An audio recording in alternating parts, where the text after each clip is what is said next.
Hello everyone, जय सिया राम।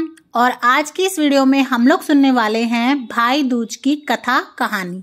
भैया दूज या भाई दूज की कहानी सुनने के लिए आप इस तरह से थाली ले लें, गणपति भगवान को विराजमान करा लें और ये गोले चाहिए होंगे हमें सूखे भाई दूज की कथा सुनने के लिए।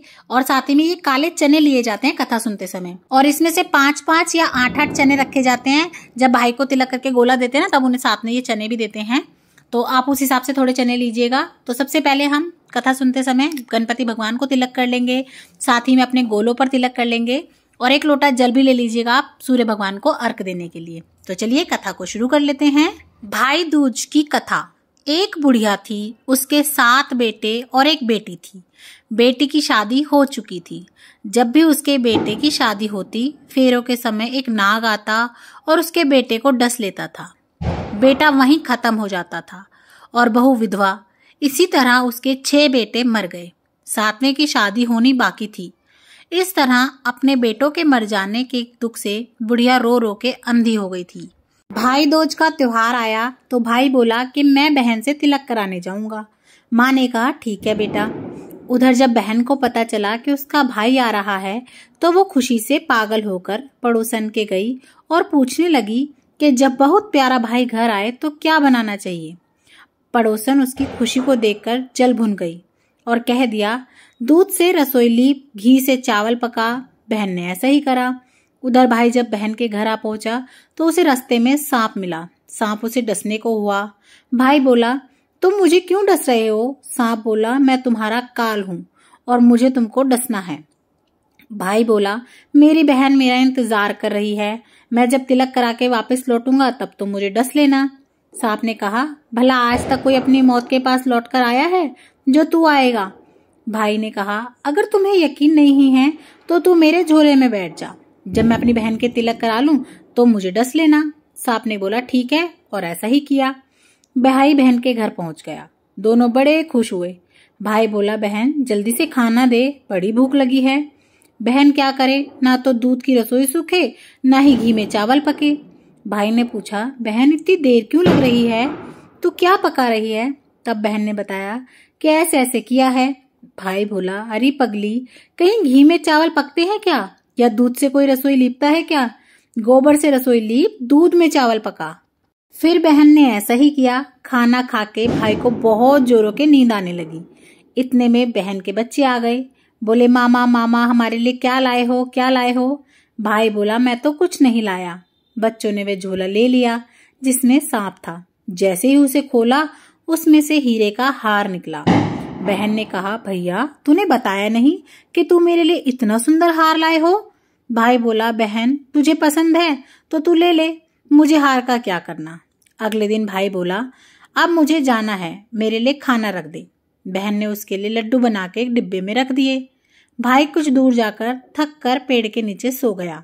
उधर बहन के जब बच्चों को भूख लगी तो वो अपनी माँ से कहने लगे, माँ खाना दे दो, खाना दे दो। माँ ने कहा, खाना अभी नहीं बना है, अभी बनने में देर है। तो बच्चे बोले कि मामा को जो रखा है वही दे दो। तो वह बोली कि लड्डू बनाने के लिए बाजरा पीसा था, वही बचा है, चक्की में जाकर खा लो। बच्चों ने देखा कि चक्की में तो सांप की हड्डियां पड़ी हैं, वो तो सांप पिसा पड़ा है। बच्चे भागकर माँ के पास आए और सारी बात माँ को बताई। माँ ने जैसे ही ये बात सुनी, वह तो बावली सी होकर भाई के पीछे पीछे भागी। रास्ते भर में लोगों से पूछती कि किसी ने मेरा गैल बटोई देखा, किसी ने मेरा बावला सा भाई देखा, किसी ने मेरा भाई देखा। तब एक ने बताया कि कोई लेटा तो है पेड़ के नीचे, देख ले, कहीं वही तो तेरा भाई नहीं है। भागी भागी पेड़ के नीचे पहुंची, अपने भाई को नींद से उठाया। भाई भाई, कहीं तूने मेरे लड्डू तो नहीं खाए? भाई बोला, ये ले तेरे लड्डू। नहीं खाए मैंने, ले दे के लड्डू ही तो दिए थे, उसे भी लेने पीछे पीछे आ गई। बहन बोली, नहीं भाई तू झूठ बोल रहा है, जरूर तूने लड्डू खाए हैं, अब तो मैं तेरे साथ ही चलूंगी। भाई बोला, तू ना मान रही तो फिर चल। चलते चलते बहन को प्यास लगी। वह भाई को कहती कि मुझे पानी पीना है। भाई बोला, अब मैं तेरे लिए पानी कहाँ से लाऊं? देख दूर दूर कहीं चील उड़ रही है, जा चली जा, शायद तुझे पानी मिल जाए। तब बहन ने सोचा कि ठीक है, और बहन वहां चली गई। और पानी पीकर जब लौट रही थी तो रास्ते में देखती है कि एक जगह जमीन में 6 शिलाएं गड़ी हैं और एक बिना गड़े हुई रखी है। पास ही एक बुढ़िया बैठी थी। उसने बुढ़िया से पूछा कि ये शिलाएं कैसी हैं? उस बुढ़िया ने बताया कि एक बुढ़िया है, उसके 7 बेटे थे। 6 बेटे को शादी के मंडप में ही नाग ने डस लिया और वो मर गए, तो उनके नाम की ये शिलाएं जमीन में गड़ी हैं। अभी 7वें की शादी होनी बाकी है। जब उसकी शादी होगी तो वह भी मंडप में ही मर जाएगा, तब यह 7वीं शिला भी जमीन में गड़ जाएगी। जैसे ही ये बात बहन ने सुनी तो वह समझ गई कि ये शिलाएं किसी और की नहीं बल्कि उसके भाइयों की ही हैं। उसने उस बुढ़िया से अपने 7वें भाई को बचाने का उपाय पूछा। बुढ़िया ने उसे बताया कि वह 7वें भाई को कैसे बचा सकती है। सब जानकर वह वहां से अपने बाल खुले कर पागलों की तरह भाई को गालियां देती हुई चली गई। भाई के पास आकर बोली, तू तो जलेगा, कुटेगा, मरेगा। भाई उसके ऐसे व्यवहार को देखकर चौंक गया, पर उसे कुछ समझ में नहीं आया। इस तरह दोनों भाई बहन माँ के घर पहुंच गए। थोड़े समय के बाद भाई के लिए सगाई आने लगी। उसकी शादी तय हो गई। जब भाई को सेहरा पहनाने लगे तो वह बोली, इसको क्यों सेहरा बांधेगा? सेहरा तो मैं पहनूंगी, ये तो जलेगा, मरेगा। सब लोग बहुत परेशान हो गए और हार के सेहरा बहन को दे दिया। बहन ने देखा उसमें कलंगी की जगह सांप का बच्चा था। बहन ने उसे निकाल के फेंक दिया। अब जब भाई घोड़ी पे चढ़ने लगा तो बहन फिर बोली, ये घोड़ी पर क्यों चढ़ेगा? घोड़ी पे तो मैं बैठूंगी, ये तो जलेगा, मरेगा। इसकी लाश को चील कौवे खाएंगे। सब कोई बहुत परेशान हुए। सबने उसे घोड़ी पर भी चढ़ा दिया। अब जब बारात चलने को हुई तब बहन बोली, ये क्यों दरवाजे से निकलेगा? ये तो पीछे के रास्ते से जाएगा, दरवाजे से तो मैं निकलूंगी। जब वह दरवाजे के नीचे से जा रही थी तो दरवाजा अचानक से गिर गया। बहन ने झट से ईंट उठाकर अपनी चुनरी में रख ली। दरवाजा वहीं रुक गया। सब लोगों को बड़ा चंबा हुआ। रास्ते में एक जगह बारात रुकी तो भाई को पीपल के पेड़ के नीचे खड़ा कर दिया। बहन कहने लगी, ये क्यों छांव में खड़ा होगा? ये तो धूप में खड़ा होगा, छांव में तो मैं खड़ी होंगी। जैसे ही वह पेड़ के नीचे खड़ी हुई, पेड़ गिरने लगा। बहन ने एक पत्ता तोड़ लिया, अपनी चुनरी में रख लिया, पेड़ वहीं रुक गया। अब तो सबको विश्वास हो गया कि ये बावली कोई जादू टोना सीख कर आई है, जो बार बार अपने भाई की रक्षा कर रही थी। ऐसा करते करते फेरे का समय आ गया। जब दुल्हन आई तो उसने दुल्हन के कान में कहा, अब तक तो मैंने तेरे पति को बचा लिया, अब तू ही अपने पति को और साथ ही अपने मरे हुए जेठों को भी बचा सकती है। फेरों के समय एक नाग आया। वो जैसे ही दूल्हे को डसने को आया, दुल्हन ने उसे एक लोटे में भर के ऊपर से प्लेट बंद कर ली। थोड़ी देर बाद नागिन लहरा लहरा कर आई। नागिन दुल्हन से बोली, तू मेरे पति को छोड़। दुल्हन बोली, पहले तू मेरे पति को छोड़। नागिन ने कहा, ठीक है, मैंने तेरा पति छोड़ा। दुल्हन ने बोला, ऐसे नहीं, पहले 3 बार बोल, वचन भर। नागिन ने 3 बार बोला। फिर बोली कि अब मेरे पति को छोड़। दुल्हन बोली, एक मेरे पति से क्या होगा? हंसने बोलने के लिए जेठ भी तो होने चाहिए, एक जेठ भी छोड़। नागिन ने जेठ के प्राण भी दे दिए। फिर दुल्हन ने कहा, एक जेठ से लड़ाई हो गई तो एक और जेठ को छोड़ दो, वो विदेश चला गया तो तीसरे को भी छोड़ दो। इस तरह करते करते दुल्हन ने अपने 6 जेठों को भी जीवित करा लिया। उधर रो रो के बुढ़िया का बुरा हाल हुआ था कि अभी तो मेरा 7वां बेटा भी बाकी बेटों की तरह मर जाएगा। गांव वालों ने उसे बताया उसके 7 बेटे और बहुएं आ रही हैं। तो बुढ़िया बोली, अगर ये बात सच हुई तो मेरी आंखों की रोशनी अपने आप वापस आ जाएगी और मेरे सीने से दूध की धार बहने लगेगी। ऐसा ही हुआ। उसके सारे बहू बेटों को देखकर वह बहुत खुश हुई। बोली, यह सब तो मेरी बावली का किया है, कहाँ है मेरी बेटी? सब बहनों को ढूंढने लगे। देखे तो वह भूसे की कोठरी में जाके सो रही थी। जब उसे पता चला कि उसका भाई सही सलामत है तो वह अपने घर को चल दी। उसके पीछे पीछे सारी लक्ष्मी भी जाने लगी। बुढ़िया ने कहा, बेटी पीछे मुड़ के देख, तू सारी लक्ष्मी ले जाएगी तो तेरे भाई भाभी क्या खाएंगे?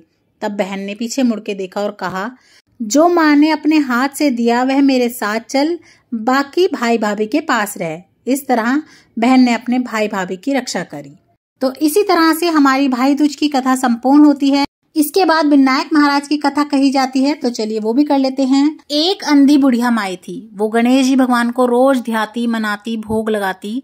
गणपति भगवान उससे बहुत खुश हुए और साक्षात बुढ़िया माई के आगे आके कहने लगे कि मांग बुढ़िया माई, क्या मांगती है, मैं तुझ पे बहुत प्रसन्न हूँ। बुढ़िया माई बोली कि मैं तो मांगना ना जानू। भगवान बोले, कोई बात नहीं बुढ़िया माई, सोच विचार कर ले, अपने बेटे बहू से पूछ ले, पड़ोसी अड़ोसी से पूछ ले, मैं कल फिर आऊंगा, तब बता दियो। बुढ़िया माई बोली, ठीक है। बुढ़िया माई अपने बेटे के पास गई, सारी बात कह के बताई और बोली कैसे ऐसे बात है, क्या मांगू। बेटा बोला माँ 9 करोड़ की माया मांग ले, धन दौलत मांग ले, हमारे वारे के न्यारे हो जाएंगे। बुढ़िया माई बोली ठीक है। बहू के पास गई तो बहू बोली क्यों मांगो धन दौलत, पोता मांग लो, तुम्हारा भी जीवन सुधर जाएगा। बुढ़िया माई बोली बात तो ये भी सही है। आगे जाने लगी तो पड़ोसन मिली, पड़ोसन को बताया कि बेटा बोल रहा है धन दौलत मांग ले, बहू बोल रही है पोता मांग ले। पड़ोसन बोली क्यों तू मांगे धन दौलत और क्यों तू मांगे पोता, तू तो अपनी आंख मांग ले, बुढ़ापा है तेरा अच्छे से कट जाएगा। बुढ़िया माई सोच में पड़ गई। बुढ़िया माई बोली कह तो ये सही रही है। बुढ़िया माई पूरी रात सोचती रही, विचारती रही। अगले दिन विनायक महाराज आ गए, बोले मांग बुढ़िया माई क्या मांगती है। बुढ़िया माई बोली विनायक महाराज वैसे तो मुझे कुछ नहीं चाहिए, और अगर आप देना चाहते हो तो ऐसा करो कि पूरे 16 श्रृंगार करके सोने के महल में, सोने के पालने में मैं अपने पोते नातियों को नौकर चाकरों द्वारा झुलाते हुए देखूं। बुढ़िया की इतनी बात सुनते ही विनायक महाराज खूब जोर से हंसने लगे और बोले बुढ़िया माई तू तो बहुत चतुर है, तू तो कहती थी मांगना ना जानू और एक बात में ही सारी बात मांग ली, धन दौलत नौकर चाकर नाती पोते। बुढ़िया माई तू तो बहुत चालाक निकली। फिर विनायक महाराज ने जल का छींटा दिया और बोला जैसा तू कहे वैसा ही होगा बुढ़िया माई। बुढ़िया माई के खूब करोड़ों की माया हो गई, सोने के महल हो गए, नौकर चाकर हो गए। हे विनायक महाराज जैसे बुढ़िया पे टूटा ऐसे सभी पे टूटना, कहते सुनते हुंकारा भरते हुए बोलो विनायक महाराज की जय। कहानी सुनने वालों के, सुनाने वालों के सभी के भंडारे भरना, सभी के घर में सुख संपत्ति देना। तो इस तरह से हमारी विनायक महाराज की भी कथा संपूर्ण होती है। उसके बाद आप ये जो आपने दाने हाथ में लिए हैं, इनसे थोड़े दानों से तो आप अर्घ दे दीजिएगा और थोड़े से दाने आप अपने भाई भतीजों के लिए रख लीजिएगा।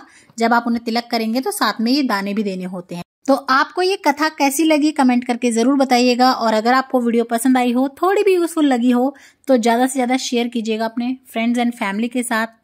और इसी तरह की और वीडियोस देखने के लिए चैनल पर बने रहें और कमेंट बॉक्स में जय सिया राम लिखना ना भूलें। जय सिया राम, राधे राधे।